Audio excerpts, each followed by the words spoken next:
पता है मिंती, पूरे हफ्ते मैं इस दिन की छुट्टी का इंतजार करता हूँ। क्या बताऊँ, ऑफिस के काम के दबाव में एकदम दम सा घुटने लगता है। सिर्फ तुम्हारे साथ इस नदी के किनारे थोड़ी शांति से बात करने के लिए मैं इस दिन को गिनता रहता हूँ कि अब आएगा, अब आएगा। और आज देखो आ गया।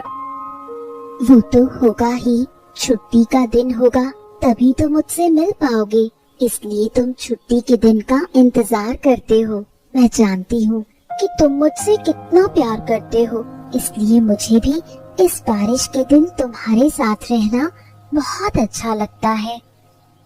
ए मिंती, मैं तो सोच रहा हूँ कि इस बार बारिश में ही हम दोनों शादी कर लेते हैं। अरे यार, और कितने दिन हम इस तरह छुप छुप कर मिलते रहेंगे बताओ भला।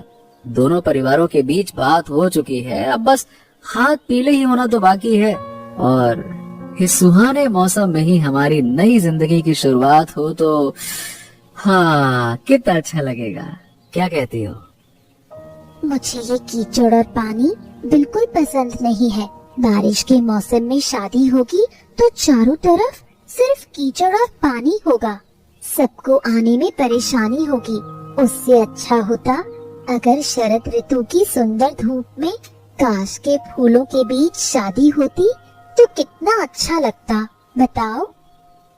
ओफो बाबा, कीचड़ और पानी से डरने से कैसे चलेगा। हमारा प्यार तो इस बारिश की तरह पवित्र और सुंदर है ना। देख, मैं चाहता हूँ कि हमारी शादी के दिन भी ऐसी ही झमाझम बारिश हो, एकदम ताबड़तोड़ बारिश, मूसलाधार बारिश। हम दोनों बारिश में बैठे रहेंगे और जरूरत पड़ी तो तैरते हुए बारिश में शादी करेंगे। सोच के देखो, तैरते हुए हम फेरे ले रहे हैं, बीच में दिया जल रहा है, आग जल रही है। तुम्हारी हर बात में सिर्फ रोमांस ही रहता है सुमन, हकीकत के बारे में सोचो। इस बारिश के दिन दुल्हन बनकर आना कितनी बड़ी आफत है, लेकिन अगर तुम चाहो तो मैं किसी भी परिस्थिति में तुम्हारा हाथ थामने के लिए हमेशा तैयार हूँ। ये हुई ना प्यारी लड़कियों वाली बात। तुम्हारी ये बात मुझे बहुत अच्छी लगी मिंती। तो ठीक है, अगले महीने ही शादी का दिन हम पक्का कर लेते हैं। हमारे ऑफिस के बड़े साहब को भी न्योता देना है, उन्होंने हमारी शादी में जरूर आने के लिए कहा है, तो उनको तो बताना पड़ेगा।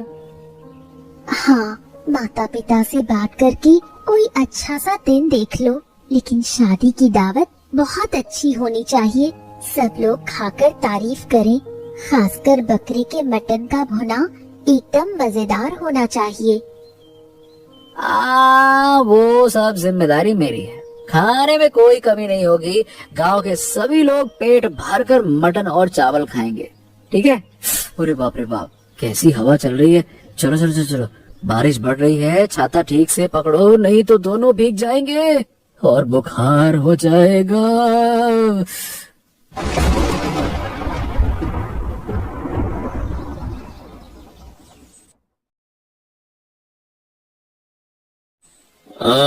गोपाल, क्यों भाई, कैसे आना हुआ?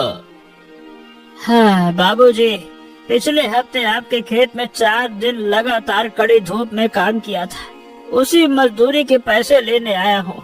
घर की छत की मरम्मत करनी है और लता की तबीयत भी पिछले कुछ दिनों से ठीक नहीं चल रही। पैसों की बहुत जरूरत है बाबूजी। ये ले 100 रुपए। देख, अभी तो मेरे पास ज्यादा कैश नहीं है, जो है इसी से काम चलाओ। और तुम जैसे लोगों को इतने पैसे की क्या जरूरत होती है? ये 100 रुपए लो और अभी जाओ यहाँ से, बाकी का बाद में देखा जाएगा। बाबूजी, पर मैंने तो 1000 रुपए का काम किया है और आप मुझे 100 रुपए दे रहे हैं, कैसे चलेगा बाबूजी? आप मुझे मेरे पूरे पैसे दे दीजिए ना, क्या दिक्कत है? मेरी पत्नी की तबीयत खराब है, वो कई दिनों से मटन खाने की जिद कर रही है। 100 रुपए में तो आज के जमाने में मटन भी नहीं आएगा। फालतू की बातें मत कर गोपाल, जो दिया है उसे में खुश रह। ससुरा, तुम्हारी पत्नी ने मटन खाने की इच्छा दिखाई है तो क्या मैं अपनी पूरी जागीर लुटा दूं? बड़े आए, खाने का ठिकाना नहीं और शौक है अमीरों वाले। अरे घर जाओ, आलू उबाल कर खाओ, मटन खाना है इनको, चलो। वाह बाबू वाह, क्या बात करते हैं आप भी। अरे इतने अमीर होकर मेरे जैसे गरीब की हाड़ तोड़ मेहनत की कमाई इस तरह से मार रहे हैं, क्या बोलूं। अरे भगवान ऊपर से सब देख रहा है बाबूजी। गरीब का खून पसीना इस तरह से छीनोगे ना तो तुम्हारा कभी भला नहीं होगा। दे दीजिए ना पैसे बाबूजी, 1000 रुपया तो है, कौन सा बहुत बड़ा है। अच्छा, भगवान का डर दिखाता है मुझको, है? अरे चल दफा हो जा मेरे घर से, चल दफा हो जा और कभी मेरे खेत में काम के लिए मत आना। चल निकल यहाँ से। बात करता है। आपका दिल बिल्कुल पत्थर की तरह सख्त है बाबूजी। इंसानों का दर्द आप थोड़ी भी नहीं समझते। अरे मेरी बीमार पत्नी रात देख रही होगी कि आज मैं मटन लेकर आऊंगा। आपके इस अन्याय का इंसाफ एक दिन जरूर होगा बाबूजी, जरूर होगा, देख लीजिएगा। अरे मुंह चला रहा है तो निकल। तो जैसे किसानों का इतना आगे बढ़ना बिल्कुल ठीक नहीं है। जो पैसे देने थे दे दिए, इससे ज्यादा एक नया रुपया नहीं मिलेगा। अगर पत्नी को मटन खाना है तो नदी में बहकर आने वाली मरी हुई मुर्गी उठाकर उसे पकड़कर खाने को कह, नहीं तो। हाँ ठीक है बाबूजी, ठीक है ठीक है। आप अपने पैसे अपने पास ही रखिए, मैं अब एक पल भी यहाँ नहीं रुकूंगा। लता की किस्मत में होगा तो मटन मिल जाएगा, लेकिन आपके दिए इस अपमान को मैं जिंदगी भर नहीं भूलूंगा, जिंदगी भर नहीं भूलूंगा, याद रखना। चलता हूँ मैं, और नदी में बहता हुआ मांस आप ही खाइएगा, नहीं तो।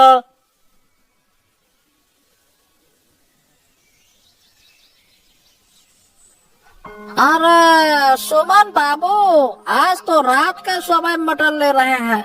हाँ, क्या बात है, घर में कोई खास मेहमान आने वाला है क्या? वो क्या है कि आज रात मेरे ससुराल से मेहमान आने वाले हैं। शादी का दिन पक्का करने के लिए तो बस बिंती के पिता और चाचा हमारे घर आएंगे। माँ ने कहा है मटन पकाकर खिलाएंगे, इसीलिए 1 किलो अच्छा मटन लेने आया हूँ। हाँ, तब तो शादी का न्योता मुझे भी मिल ही रहा है। बिंती वैसे बहुत अच्छी लड़की है सुमन बाबू, हमारे गांव की लक्ष्मी है लक्ष्मी।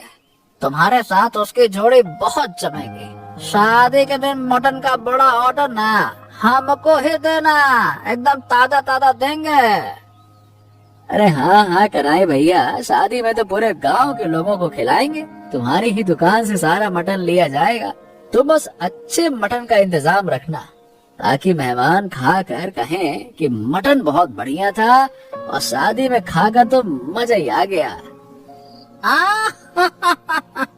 उसकी चिंता तुमको करने की जरूरत ही नहीं है।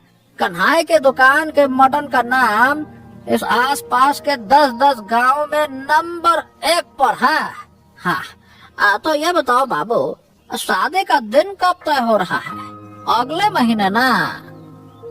अरे भाई, शादी का दिन कब क्या बताऊं, आज रात बड़े बुजुर्ग बैठकर दिन तय करेंगे। लेकिन हम सोच रहे हैं कि अगले महीने के किसी अच्छे दिन ही ये शुभ काम निपटा लें। बारिश के मौसम में ही शादी करना अच्छी बात है, और बाकी आगे भगवान की मर्जी। ये लो तुम्हारा 1 किलो मस्त ताजा मटन, बिना चर्बी के सुंदर पीस काट दिए हैं। ससुराल वालों को ये खिलाकर बिल्कुल खुश कर देना, और मेरी तरफ से ढेरों शुभकामनाएं। बहुत बहुत धन्यवाद कन्हई भैया। ये लो तुम्हारे मटन के पैसे। शादी की बात पक्की होते ही ना आकर तुम्हें मिठाई खिलाऊंगा, और हाँ, उसी समय ऑर्डर की भी बात करूंगा। चलो अब चलता हूँ, घर पर सब मेरा इंतजार कर रहे होंगे। मटन का भी तो इंतजार हो ही रहा होगा। हाँ हाँ, संभल कर जाना, रात का समय है। रास्ते के अंधेरे में थोड़ा देख कर चलना, ठीक है?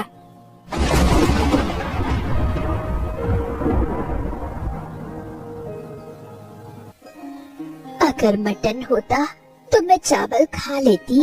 इस बुखार में कुछ भी अच्छा नहीं लग रहा। मुंह का स्वाद बिल्कुल कड़वा हो गया है। थोड़ी सी मटन के शोरबे के साथ गर्म चावल खाती तो शायद तबीयत थोड़ी ठीक लगती। ए लता, अरे कई दिनों से तुमने कुछ नहीं खाया है। ये नहीं खाओगी तो और ज्यादा बीमार पड़ जाओगी भाई। ऐसा है कल हरिपत ने 100 रुपए से ज्यादा दिए ही नहीं। इतने पैसे में क्या मटन आता है बताओ भला। मैंने कितने हाथ पैर जोड़े कहा कि मेरी पत्नी बीमार है, मटन खाना चाहती है, लेकिन वो आदमी, क्या कहें, उस आदमी का दिल नहीं पसीजा। 1000 रुपए का काम करवा कर बताओ भला 100 रुपए दिए हैं। हरिपत बाबू बहुत लालची और बेरहम इंसान है। गांव के किसी भी व्यक्ति का भला उनसे बर्दाश्त नहीं होता। तुम उनके काम पर अब मत जाना जी। हमारी किस्मत में जो लिखा होगा वही होगा। हाँ, तुम उसकी चिंता न करो। मैं आज कहीं और काम की तलाश में जाऊंगा। सुमन बाबू से भी एक बार मिल सकता हूँ। वो बड़े दयालु इंसान हैं। अगर कुछ पैसे उधार मिल गए तो आज ही तुम्हारे लिए मटन लेकर आऊंगा। उधार मत लेना। वैसे ही हमारे घर में दुखों का कोई अंत नहीं है। उससे अच्छा है थोड़ा पानी उबाल दो, थोड़ा नमक चावल खाकर ही सो जाती हूँ। बुखार कम होगा तो मैं खुद तुम्हारे साथ खेत में काम करने चलूंगी। हाँ हाँ, क्या बात करती हो। तुम्हें इस बीमार शरीर के साथ खेत में जाने की बिल्कुल जरूरत नहीं है।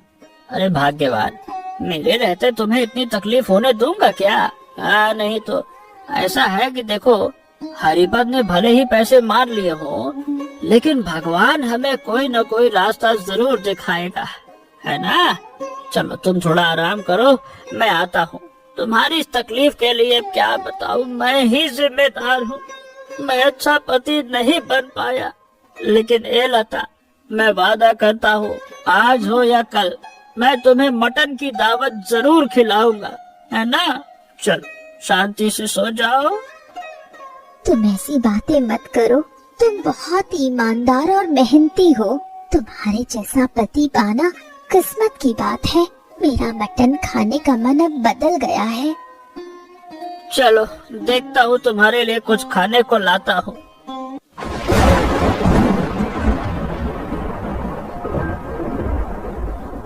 मिनती, अंदर आ जाओ। सिर पर छाता होने के बाद भी तुम बारिश में पूरी तरह भीग गई हो। हरिपत चाचा कहाँ है? चाचा से काम था। घर के अंदर है या बाहर गए हैं? बाहर बहुत तेज बारिश हो रही है।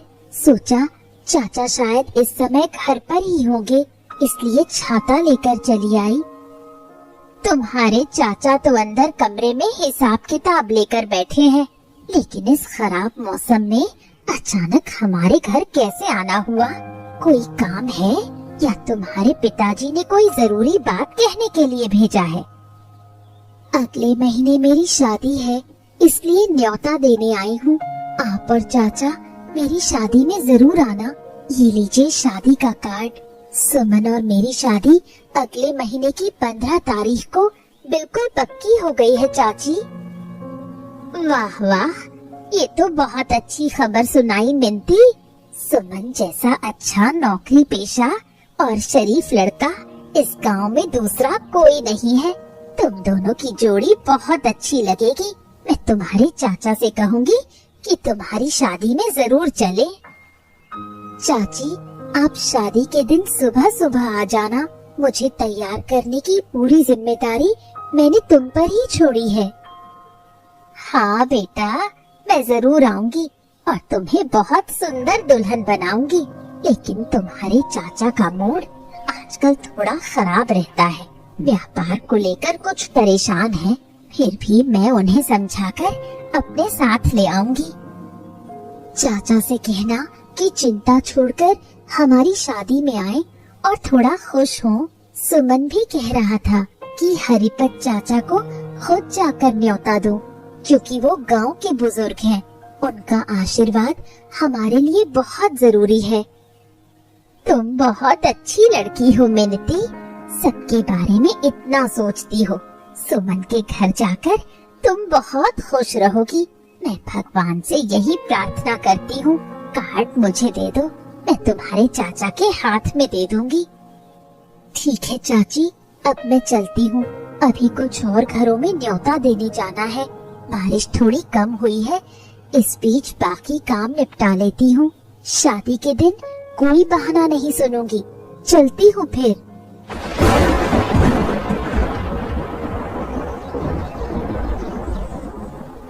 कुछ सोच रहे हो क्या? मिनती जब से शादी का न्योता देकर गई है तब से देख रही हूँ तुम कमरे में इस तरह चक्कर काट रहे हो। मुंह इतना गंभीर क्यों बना रखा है? दिमाग में कोई साजिश चल रही है क्या? सुमन और मिनती की शादी तोड़नी होगी। किसी भी कीमत पर ये शादी नहीं होने दी जा सकती। अरे सुमन शहर में बड़ी नौकरी करने वाला लड़का है। उस जैसे सोने के टुकड़े जैसे दामाद को मैं हाथ से जाने नहीं दे सकता। मेरी एक बड़ी योजना है कमला। उसकी शादी मैं अपनी बहन की बेटी रेखा से करवाऊंगा। है सुबह ससुरा इतने अच्छे परिवार का लड़का है, अच्छी नौकरी करता है। अरे सोने की अंडी देने वाली मुर्गी है वो। मिनती जैसी एक साधारण किसान की बेटी के साथ सुमन की शादी होना ये किसी भी तरह से ठीक नहीं है। रेखा ही सुमन के लिए सही पत्नी होगी। ये तुम क्या कह रहे हो? ऐसा काम करना ठीक नहीं होगा। मिनती और सुमन का प्यार बचपन का है। उनकी शादी भी पक्की हो चुकी है। बीच में आकर दूसरों की खुशियाँ बर्बाद करके पाप के भागीदार मत बनो।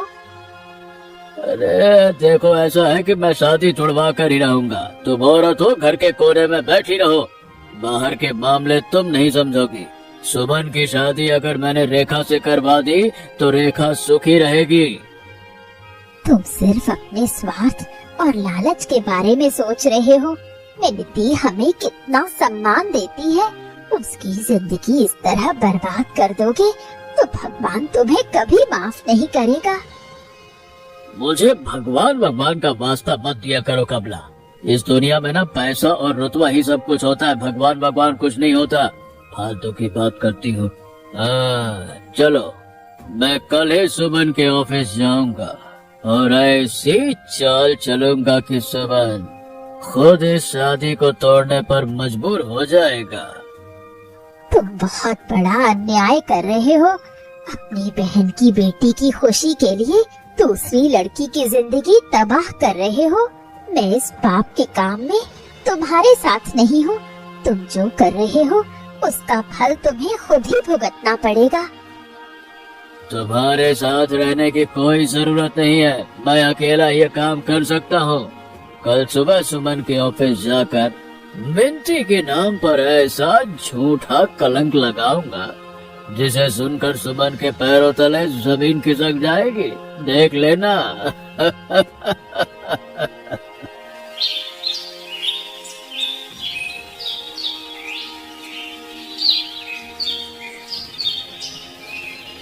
अरे हरिपत चाचा, प्रणाम प्रणाम प्रणाम। मेरे ऑफिस में आप अचानक कैसे? कोई खास बात है क्या? चाय या कॉफी पियेंगे क्या? बताइए, मंगा देता हूँ। अरे नहीं रे सुमन, चाय कॉफी कुछ नहीं पीऊंगा।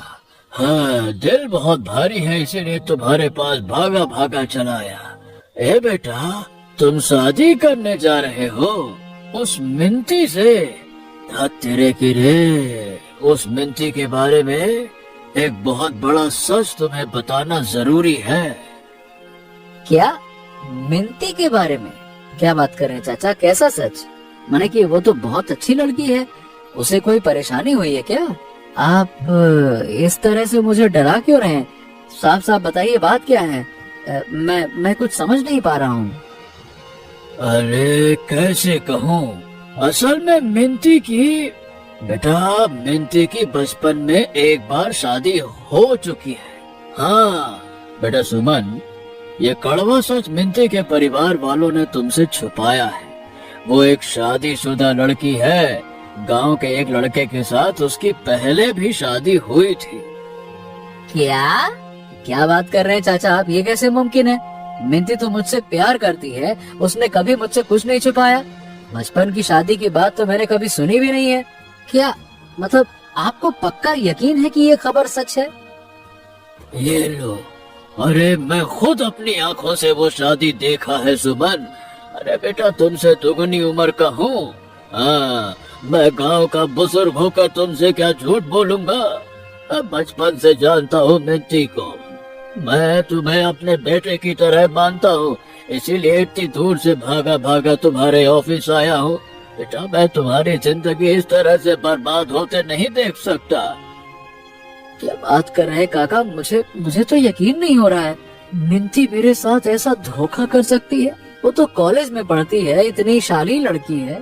वो अपना अतीत हम सबसे छुपाकर शादी के मंडप में बैठने जा रही थी। इतना बड़ा झूठ। वही तो बेटा, वो लड़की और उसके पिता बड़े चालाक हैं। अब देखो बेटा, तुम हो नौकरी पेशा और नौकरी पेशा में देखकर उन्होंने तुम्हें जाल में फंसाया है। अब देखो, हमारा काम था तुम तक संदेश पहुंचाना। अब बाकी तुम फैसला करो। ऐसी झूठी और धोखेबाज लड़की को तुम अपने घर की बहू बनाओगे क्या है? और एक बात, मेरी बहन की बेटी रेखा, वो बड़ी सुंदर है। तुम्हारे साथ उसकी जोड़ी बड़ी जचेगी। रेखा की बात ध्यान में रखना बेटा, है ना? नहीं नहीं नहीं नहीं नहीं नहीं, मैं ये बर्दाश्त नहीं कर सकता। मेरा दिमाग काम नहीं कर रहा। चाचा अभी आप जाइए, मैं मिंती से मिलूंगा और इस बारे में आमने सामने जवाब मांगूंगा। मुझे थोड़ा अकेला छोड़ दीजिए, चाहिए आप।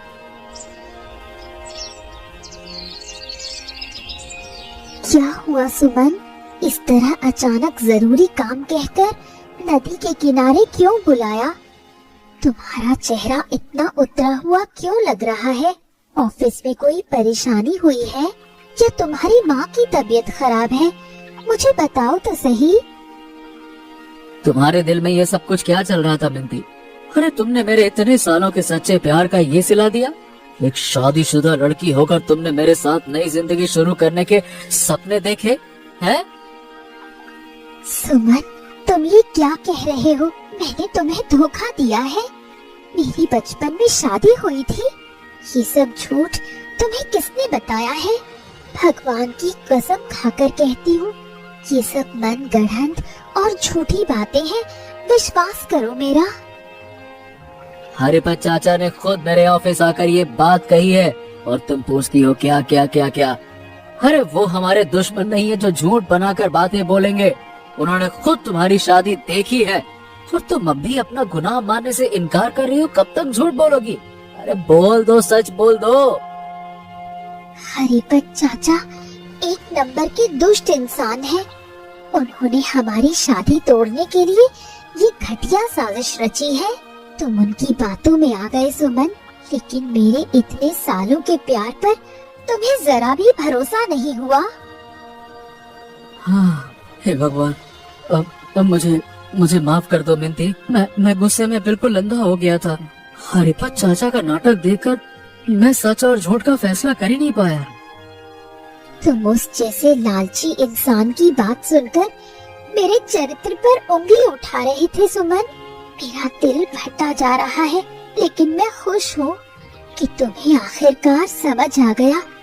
हरिपत चाचा ने ऐसा क्यों किया मुझे नहीं पता। मैं जानता हूँ उन्होंने ऐसा क्यों किया।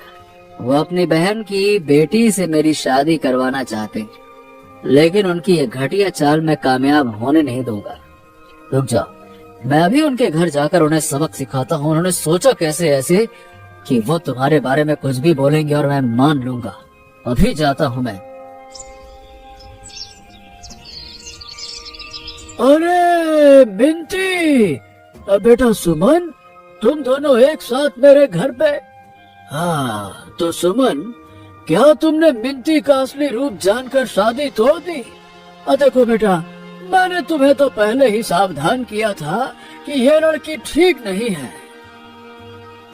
जुबान संभाल कर बात कीजिए हरिपत चाचा।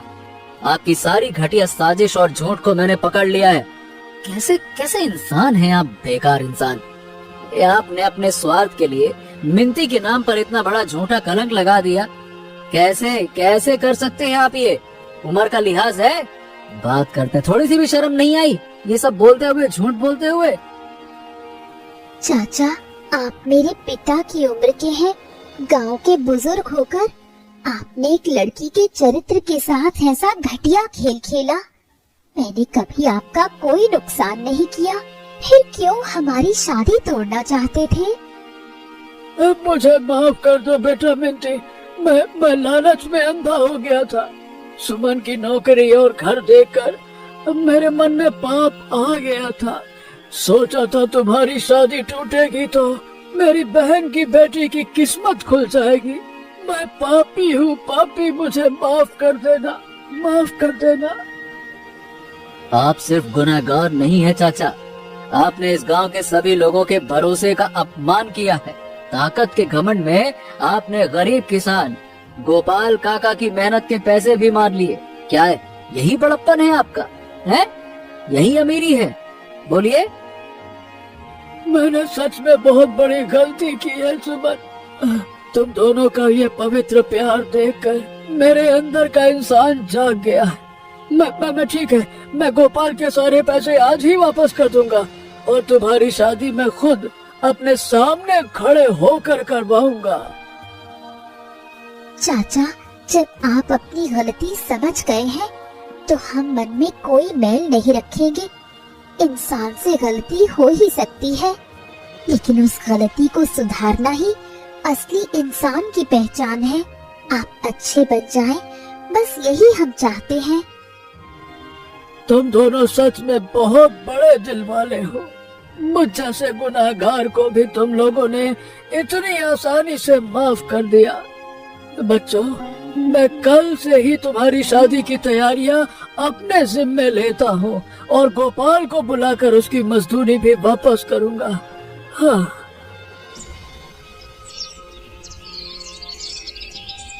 ए गोपाल, अंदर आओ भाई।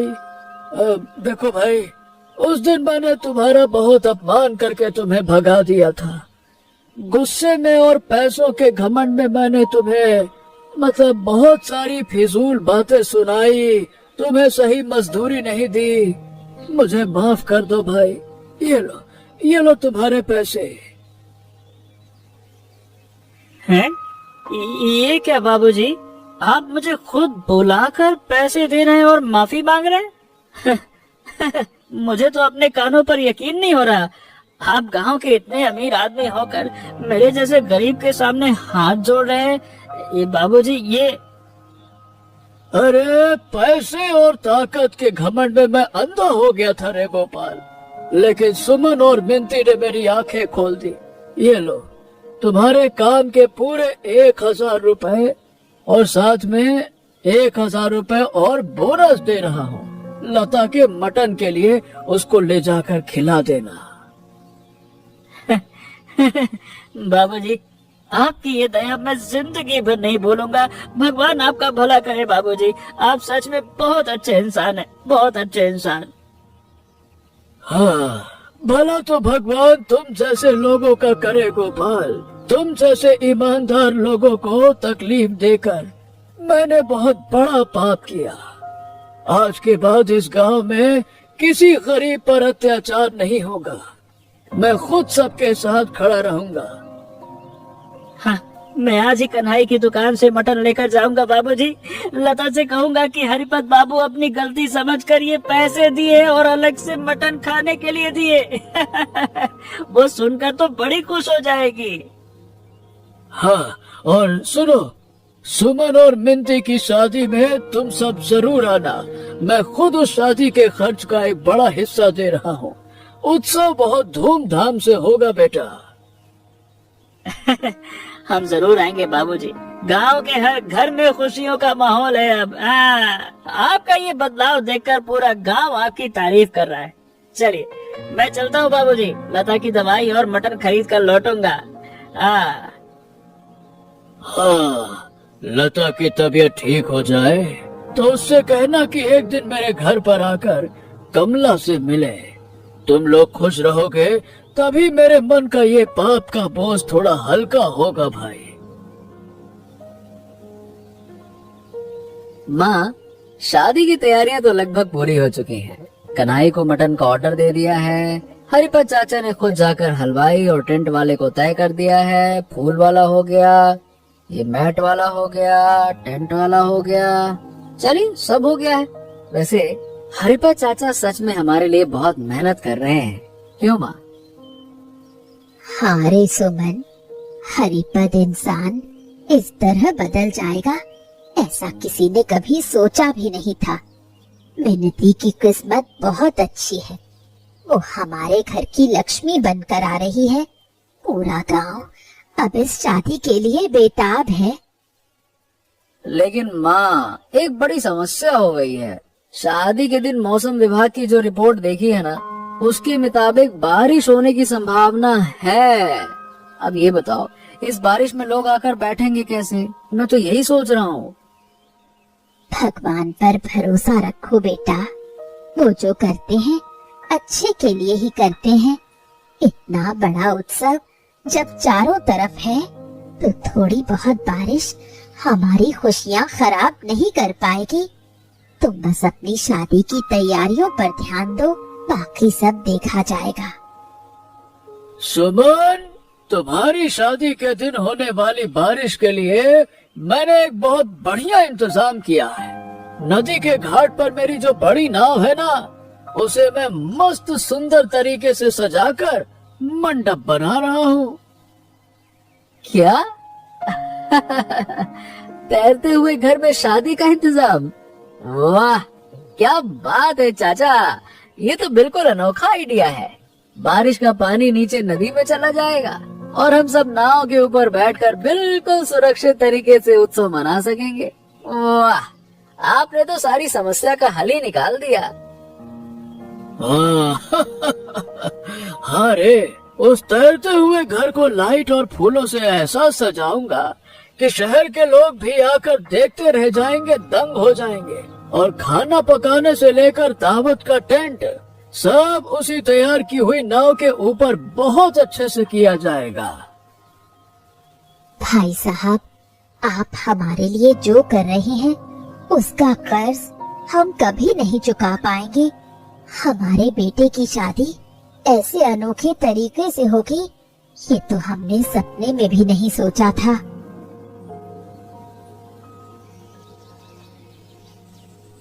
हाँ गोपाल काका, सुमन बाबू की शादी के लिए हरिपत बाबू ने एक साथ 100 किलो मटन का ऑर्डर दिया और सारे पैसे उन्होंने एडवांस में दे दिए।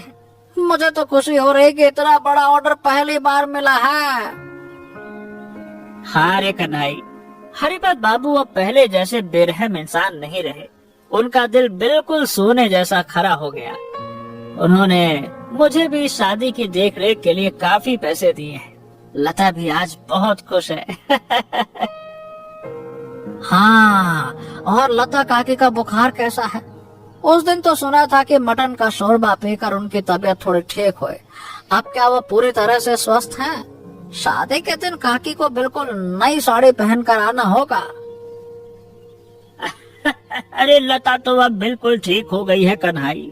मटन का शोरबा पीकर उसके मुंह का स्वाद वापस आ गया और हरिपत बाबू ने अपने हाथों से लता के लिए सुंदर साड़ी भेजी है। लता तो बहुत खुश है, खुशी के मारे रो पड़ी थी उस दिन।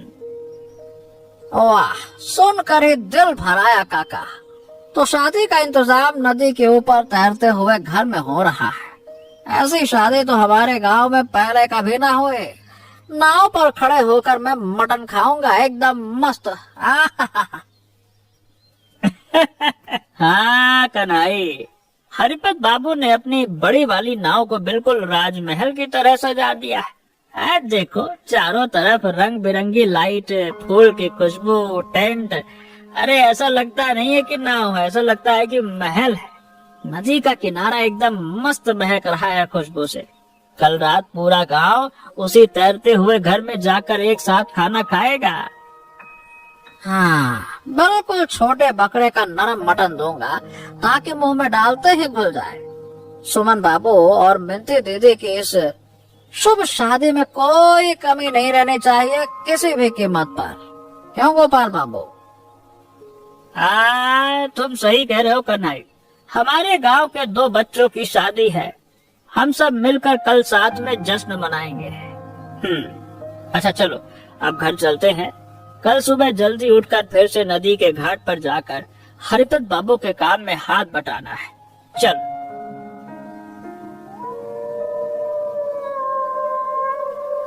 ए मिंती, देखो ये हमारा तैरता हुआ घर कितना सुंदर लग रहा है। तुम तो बारिश के कीचड़ और पानी से डर रही थी, और ये देखो नदी के ऊपर नाव के घर में बैठकर हम कितने सुकून से और मस्त शाही अंदाज में एक हो गए। हाँ, सच में सुमन, मैंने तो सोचा भी नहीं था कि हरिपत चाचा हमारे लिए इतने सुंदर और आलीशान तैरते हुए घर का इंतजाम करेंगे। चारों तरफ की ये रोशनी और नदी के पानी की आवाज से हमारी शादी आज बिल्कुल परियों की कहानी जैसी लग रही है। हाँ, तुम दोनों जिंदगी भर ऐसे ही हंसते रहो, खुश रहो बेटा। तुम्हारी ये शादी देखकर ही मेरे जिंदगी के सारे पाप धुलकर साफ हो गए। तुम लोग खुश रहोगे तो इस बूढ़े हरिपत की आत्मा को शांति मिलेगी। मेरा आशीर्वाद तुम्हारे साथ है बेटा। हाँ बेटा मिनती, सुमन का हाथ थामकर तुम हमारे गांव का नाम रोशन करोगी, और उस हलवाई ने जो मटन बनाया है उसकी खुशबू से तो पूरा तैरता हुआ घर ही महक रहा है। सब लोग उंगलियां चाट चाट कर खा रहे हैं। उस पर फिर से सुमन बाबू की शादी की दावत। हलवाई ने पूरे दिल से ये मटन तैयार किया है।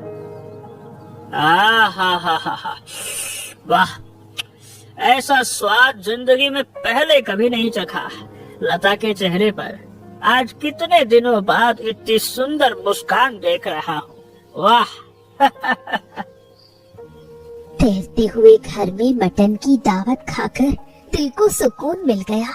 इतने दिनों की बुखार की थकान और वो भूख की तकलीफ सब एक पल में दूर हो गई। ऐसे सुंदर माहौल में बैठकर मटन और चावल खाने का आनंद ही कुछ और है। मन भर गया। लता काकी, आप पेट भर मटन खाइए, कोई शर्म मत कीजिएगा। बर्तन में अभी भी बहुत सारा मटन बाकी है। आज हमारी खुशी का दिन है। गांव का एक भी इंसान भूखा घर नहीं लौटना चाहिए।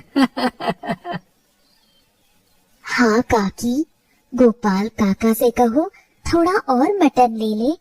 हमने अपनी नई जिंदगी की शुरुआत की है। सब लोग हमारे लिए दुआएं कीजिए।